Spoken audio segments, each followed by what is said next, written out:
In this tutorial, I'm going to show you how to fix module main memory power on failed in VMware Workstation. Sometimes it becomes very important for you, so don't forget to watch full video. Here in my VMware Workstation, I'm going to power on the virtual machine. A pop-up menu will be opened. Here you will find the message, could not create anonymous paging file for 4096 MB. Insufficient system resources exist to complete the requested service. Failed to allocate main memory. Module MainMem Power On Failed. Failed to start the virtual machine. Now click on OK.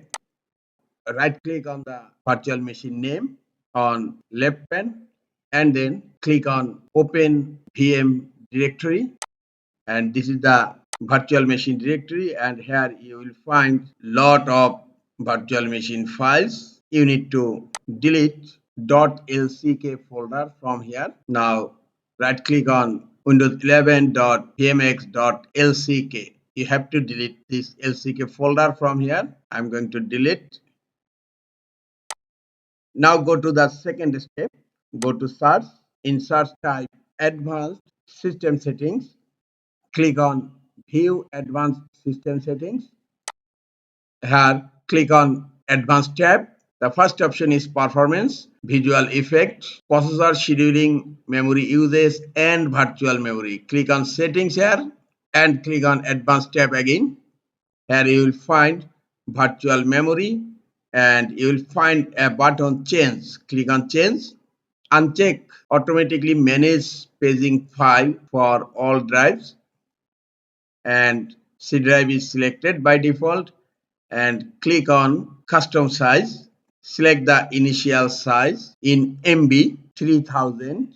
In maximum size type 6000 MB. Now click on set and then click on OK. The changes you have made require to restart your computer before they can take effect. Click on OK and then click on apply. Click on OK. Again click on OK. Now you need to restart your computer to apply these changes. I'm going to restart manually. Click on restart later. Now close the VMware Workstation. Close File Explorer. And now you need to restart your computer. Click on Start menu. Click on Power and then click on Restart. After restarting the computer, I am going to type VMware. Click on VMware. Now I am trying to open the virtual machine. Click on power on this virtual machine. My virtual machine is booting on. This is the easiest way to fix module MainMem Power On Failed in VMware Workstation. This is all for today. Hope this tutorial is helpful for you. Keep watching for next tutorial. Thank you very much.